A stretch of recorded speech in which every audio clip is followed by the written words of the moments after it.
Hey everybody, Sleepy Reader here. I took the day off from work, ran some errands, got my car serviced, etc. And so I got to go to the comic book store at 11 in the morning. Much to my surprise, there were lots of people there. Usually I go around 4, 4:30, and usually it's not very crowded. You would think some people are getting off of work by then, but apparently there are, or maybe everyone was taking today off. That could be the other thing. I just hadn't been there on a New Comic Book Wednesday when there was a line to get to the cash register, and it was hard to look at the racks of the new comics. Anyway, so I don't know if there's a lot of people who just come right when the store's opening every Wednesday, or if that was an anomaly, because today is Thanksgiving Eve here in the U.S. Anyway, I got another short box, of which my comics are inside. I did not give in to a few temptations. In fact, I put one comic back on the shelf that I felt they kind of unfairly put. It was understandable why they put it in my box, but that was the Arkham Knight Robin one shot. I might pick it up another time, but I just felt like I had so many comics, and other than Arkham Knight Genesis, I don't feel compelled to read a whole bunch of other Arkham Knight comics at this point. I'm sure some of you out there will read and review Arkham Knight Robin, and then I will run back and get it when I hear how great it is. Part of me wants to get everything Tomasi writes about Batman, but I just felt like I had to cut back. And I picked up, put down, Dark Knight 3, The Master Race several times. I guess it's supposed to come with a mini comic. I couldn't tell. Is the mini comic stapled inside or something? I thought it would be like in a bag with two comics. But I just didn't feel quite tempted enough. There were a bazillion copies of it in my comic book store. I feel like at any time that I want to get a hold of a copy, I should be able to get a hold of a copy if I change my mind. Yeah, it was really close. It was just, I don't know. The other thing is, if I end up with free time, there's going to be Black Friday and Independent Comic Book Store Saturday sales at a couple of my further away comic book shops, so I might be buying more comics at that point. So I just thought I'd control myself somewhat. I actually got a lot here anyway. I got Justice League 3001. That's an intriguing cover. I wonder if this future evil Lois Lane will finally strike and do her thing, because I've been enjoying Justice League 3001, but it does feel like everything's being dragged out a little too much. Saga Chapter 31, I'm totally psyched for that. This is a very subdued, small image for a Saga comic. Usually the images are nice and big and fill the page. So I don't know if that signals a change. It looks like, I think her name is Hazel, maybe getting bigger. I think we may have jumped in time again. One I'm really psyched for is Invisible Republic. This has been really good, grown up, and not in the naughty grown up sense, just grown up science fiction that's made for a really good read. Rumble, I've always loved the art on Rumble. I really liked the story last issue, so I'm hoping it will continue to hook into me. I thought last issue stuff finally paid off about the characters that have been building up and everything.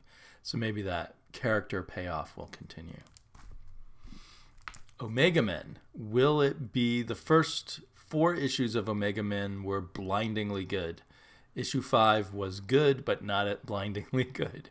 Will issue 6 continue the descent into the merely good comic, or will we get back to feeling like we're reading a masterpiece?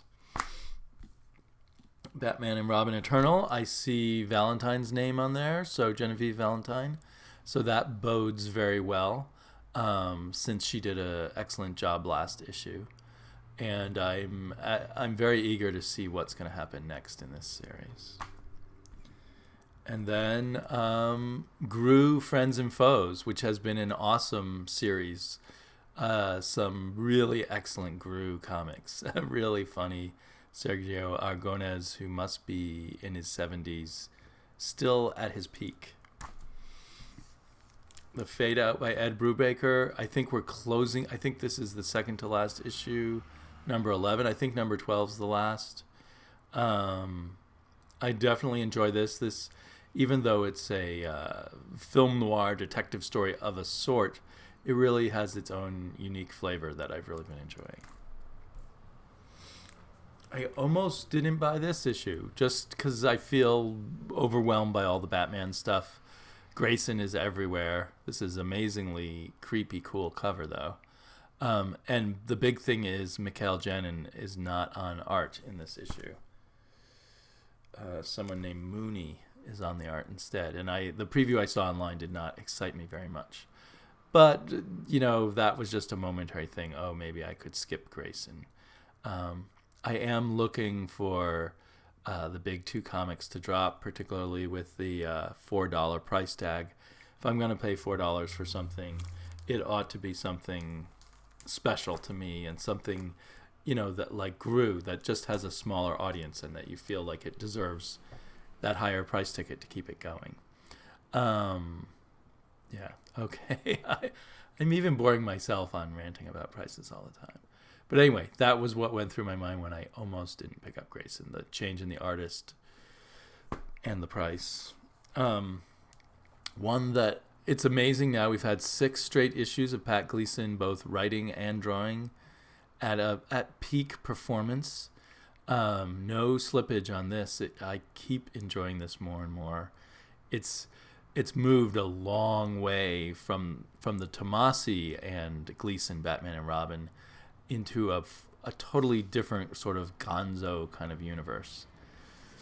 If I'd been feeling richer, I might have even double dipped and got this and the Looney Tunes variant cover, but too many other stuff to buy. So I had, since I was my day off, I had more time to peek through their $1 bins at this store, which about half of what's in the $1 bins is very recent stuff that is overstock for them. So I was very happy. I'd previously gotten a Dark Corridor issue 1 in the overstock bins, and now I've got issue 2 and issue number 3. I really liked issue number 1. It was something kind of different. I wasn't ready to hop onto it as a regular $4 book, but very glad to find more of this in the $1 bin, and I might eventually, maybe I'll follow it in trades if I don't keep getting it cheaply, or maybe I'll just go and become a regular pull list subscriber to it. And then I found a different issue of All-Star Section 8. I got All-Star Section 8, I think number 3 last time out of the $1 bins, and now I've got number 4. Love the covers on both. I haven't read number 3 yet, but it seemed a no-brainer to pick it up at this price. And then more in the vein of the odd old things that no one wants in the $1 bins is this thing called Phantom of Fear City. A while ago, and I don't even know where it is in my boxes now, I picked up issue number 1, and I meant to read it, and if I liked it, pick up more of the issues that they have there. Basically because it's a Steve Englehart comic. I don't think it says on the cover when it was published, but I'm guessing Steve Englehart from the late 80s maybe, because it's Eclipse Comics. Although given the price, I would think the 90s actually. So maybe Eclipse kept going in the 90s. So it's kind of interesting to see what Englehart did in his indie work. And I think Englehart is still alive and not that old, relatively speaking. I wonder if anyone wants him to come back and do Image Comics or something like that. And there's some other sort of cooler old writers from the day that you would think might be interesting to get them come back and try their hand in the world, the current world of the indie image type of thing. Anyway, that thought just popped in my head because Englehart, throughout the 80s and maybe in the 90s too, because I didn't follow things in the 90s, always dabbled in the creator-owned world when he could. He had Coyote, and I feel like there was another one that he did on a fairly regular basis back in the 80s. So Phantom of Fear City. These covers are not very promising, but again, it's the... so now I have issues 1, 2, and 3. A Gripping Epic by Steve Englehart.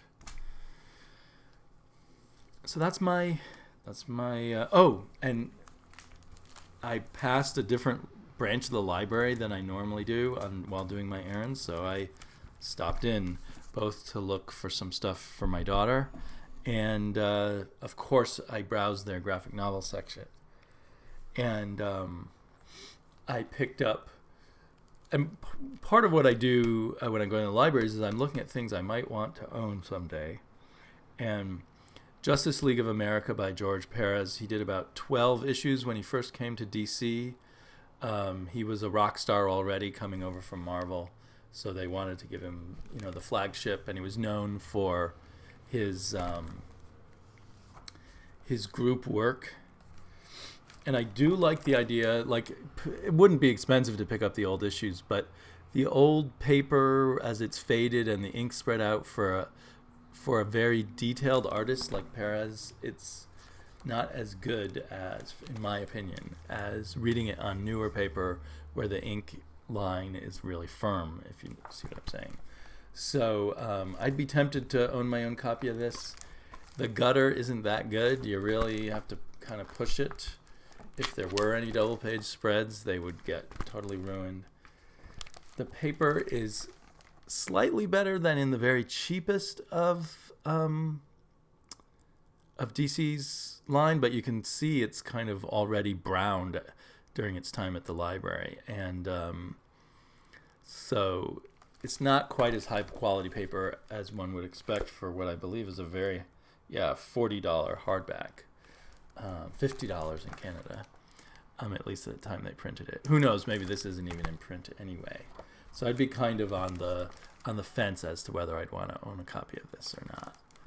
I've really gone through a period of being nostalgic about George Perez's art and wanting to go back to that.